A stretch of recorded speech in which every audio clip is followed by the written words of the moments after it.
नाजरीन, आपका हमारे चैनल आगमऊ में खैर मकदम है। मैं हूं नौशाद अंसारी। आदाब नाजरीन, ये तस्वीर हम आपको मिर्ज़ा हदीपुरा चौक पर जामे मस्जिद की दिखा रहे हैं। जामे मस्जिद की ये तस्वीर है। आपको बताते चले कि जामे मस्जिद के इंतज़ामिया की जानिब से मस्जिद जो कट रही थी रोड के तौसीकारी की वजह से, जामे मस्जिद के इंतज़ामिया ने ये फ़ैसला किया है और बहुत अच्छा फ़ैसला किया है कि वो खुद से मस्जिद को जिस हद तक वो पड़ रही थी उसे काटने का सिलसिला शुरू कर दिया गया है, ताकि बुलडोज़र के ज़रिए गिराकर उसे और नुकसान न पहुंचाया जाए। आज मस्जिद पूरी तरीके से आपके सामने नज़र आ रही है और तकरीबन 35 से 40% मस्जिद का हिस्सा रोड में जा रहा है, लेकिन 60% हिस्सा अभी भी बच रहा है।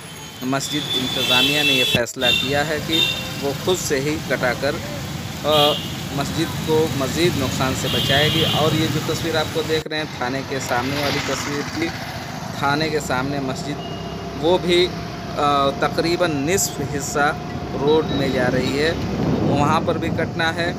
नाज़रीन, हम आपको ये पूरी तस्वीर दिखा रहे हैं नुमानी गेट के पास से, नुमानी स्कूल के पास से ये तौसीकारी का काम चल रहा है और बहुत तेज़ी के साथ तौसीकारी का काम किया जा रहा है और जल्द ही रोड को गाज़ीपुर तिराहा तक तौसी कर दिया जाएगा।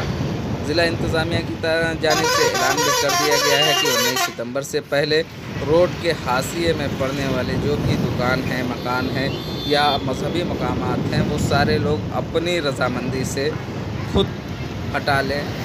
अगर वो लोग ऐसा नहीं करते हैं तो ज़िला इंतज़ामिया की जानिब से अगर उसे गिराया जाता है तो उसकी उजरत भी देनी होगी। इसलिए मस्जिद इंतज़ामिया ने ये काम पहले शुरू कर दिया है। ये नुमानी गेट है। मौलाना अब्दुल लतीफ़ नुमानी जो इस शहर के एमएलए भी हुए, चेयरमैन भी हुए, और उनके बेटे मौलाना हबीबुर रहमान नुमानी वो भी इस शहर के एमएलए हुए और उसके बाद मेंबर ऑफ पार्लियामेंट हुए। उनके नाम से ये रोड है और गेट लगाया गया है, लेकिन नुमानी गेट भी बहुत जल्द ही मुनहदिम कर दिया जाएगा क्योंकि रोड की जद में आ रहा है। इसी तरीके से आपको हम नज़ारा दिखा रहे हैं, ये सीधे नुमानी गेट से मिर्ज़ा हदीपुरा की तरफ जा रहा है। आप बखूबी देख सकते हैं, ये लाइब्रेरी है नगर पालिका की, ये भी रोड की जद में आ रही है, इसे भी काटना पड़ेगा और ये भी कट जाएगी। सामने आपको जो ये तस्वीर नज़र आ रही है, ये डोमनपुरा चुंगी पर मकान है, मकान भी उसकी जद में आ रहा है, वो भी कटेगा।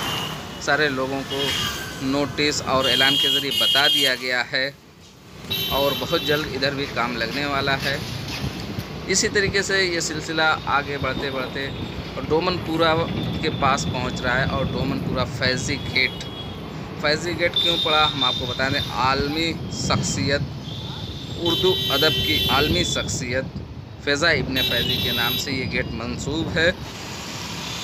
फ़ैज़ा इब्न फ़ैज़ी किसी मोहल्ले के रहने वाले थे, वो आलमी पैमाने पर उनकी एक शनाख्त है और उर्दू के एक दानिश्वर शायर के तौर पे उन्हें पूरी दुनिया में जाना जाता है। फ़ैज़ी गेट भी रोड की जद में आ रहा है और इसे भी मुनहदिम कर दिया जाएगा, लेकिन हम अपने चैनल के ज़रिए नगर पालिका इंतज़ामिया से इस बात का मुतालबा करेंगे कि मौलाना हबीबुर रहमान नुमानी, मौलाना अब्दुल लतीफ़ नुमानी और फ़ैज़ा इब्न फ़ैज़ी के नाम से जो ये गेट बनाया गया था उसे भी दोबारा बनाने का इंतज़ाम किया जाए। ये दक्षिण टोला थाने के सामने की मस्जिद है, ये भी मुनहदिम होगी निस्फ हिस्सा, और दक्षिण टोला थाना भी जो उसकी दीवार है उसे भी तोड़ा जाएगा। साथ में ये मिर्ज़ा हदीपुरा आप आ गए हैं, जो मिर्ज़ा हदीपुरा की जामा मस्जिद है सामने आ रही है। दूर से इसका लोकेशन कितना अच्छा लग रहा है, लेकिन शायद अब हम कुछ दिनों के बाद इस लोकेशन को न देख पाएँ।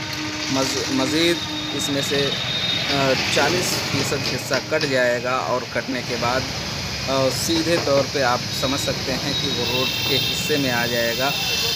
इसी तरह से जब ये सिलसिला आगे बढ़ेगा और आज़मगढ़ मोड़ से होते हुए गाज़ीपुर तिराहा तक पहुंचेगा, तो उस दरमियान भी तकरीबन 4-5 जो शहर की मंदिरें हैं वो भी रोड के जद में आएंगी और वो भी कटेंगी। आपको बता दें कि सुप्रीम कोर्ट की जो गाइडलाइन है रोड बनाने को लेके, उसके तहत लखनऊ से मऊ होते हुए बलिया तक जो ये तौसीकारी का काम किया जा रहा है, इसमें तकरीबन दर्जनों मंदिरें और मस्जिदें कट चुकी हैं और कुछ और भी कटने वाली हैं।